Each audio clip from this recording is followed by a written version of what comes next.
বর্তমান সময়ে 6,500 টাকা দিয়ে বেতন দিয়ে আমরা আমাদের সংসার চালাতে পারছি না। আপনার ছেলেকে স্কুলে পড়াচ্ছেন, মেয়েকে স্কুলে পড়াচ্ছেন, আমরা তো পারছি না। প্রত্যেকটা কিন্তু অপরাধের জন্ম হয় গ্রাম থেকে। ছোট ছোট অপরাধ করে সে ঢাকাতে আসে।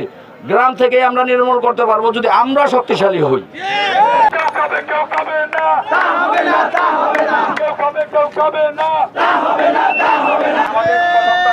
আমাদের বেতনটা রাজস্ব খাত থেকে দিতে হবে।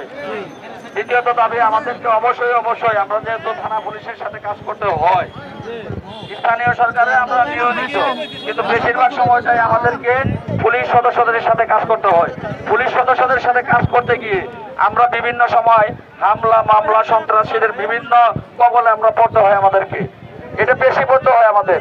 তাহলে আমরা যদি এই স্বরাষ্ট্র মন্ত্রণালয়ের অধীনস্থ কর্মচারী হই, তাহলে আমরা ইউনিয়ন পরিষদে কর্মরত থাকব, স্বরাষ্ট্র মন্ত্রণালয়ের আন্ডারে আমরা পরিচালিত থাকব।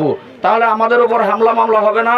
আমরা আরও সন্ত্রাস দমন সহ এলাকায় যত মাদক বিরোধী, বাল্যবিবাহ যত কাজগুলো আছে, আমাদের আরো বেগবান হয়ে আমরা কাজগুলো করতে পারবো, আরো শক্তিশালী হয়ে কাজগুলো করতে পারবো। এতে দেশেরও কল্যাণ হবে, রাষ্ট্রেরও কল্যাণ হবে। রাষ্ট্র থেকে মাদক নির্মূল হবে, বাল্যবিবাহ নির্মূল হবে, বিভিন্ন সমস্যা যে রাষ্ট্রের স্থানীয় পর্যায়ে আছে, আসলে মূলত তো স্থানীয় পর্যায় থেকেই ক্ষুদ্র ক্ষুদ্র বালুকণা থেকে যেমন বৃহত্তরের সৃষ্টি হয়। প্রত্যেকটা কিন্তু অপরাধের জন্ম হয় গ্রাম থেকে।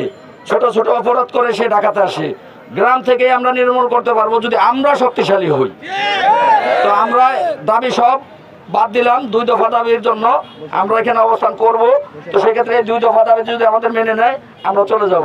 জনগণের জানমালের নিরাপত্তা সেবা দেওয়ার জন্যই রাষ্ট্রের কর্মচারী নিয়োগ দেওয়া হয়। রাষ্ট্রের যত বেতন আসে সেগুলো কিন্তু এই পাবলিকের টাকা দিয়ে আসে। তো কোনো পাবলিক কিন্তু আমাদের বিরোধী গ্রুপ না। আমরা পাবলিকের সহযোগিতা কামনা করছি যে বর্তমান সময়ে 6,500 টাকা দিয়ে বেতন দিয়ে আমরা আমাদের সংসার চালাতে পারছি না। আপনার ছেলেকে স্কুলে পড়াচ্ছেন, মেয়েকে স্কুলে পড়াচ্ছেন, আমরা তো পারছি না। আপনি কি চান না যে আমাদের ছেলে মেয়ে স্কুলে পড়ুক? যেই কারণেই আমরা কোনো পাবলিকের সাথে চড়াও হব না, পাবলিকের সেবায় আমরা নিয়োজিত থাকি, এখনো থাকবো।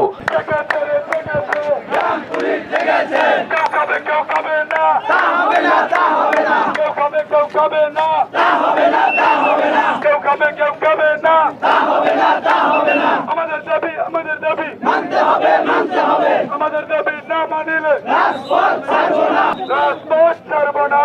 আমাদের দাবি না মানিলে রাজপথ ছাড়ব না।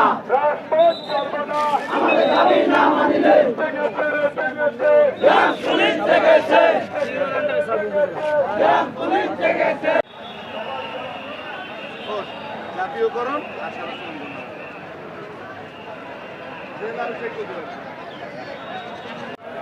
আর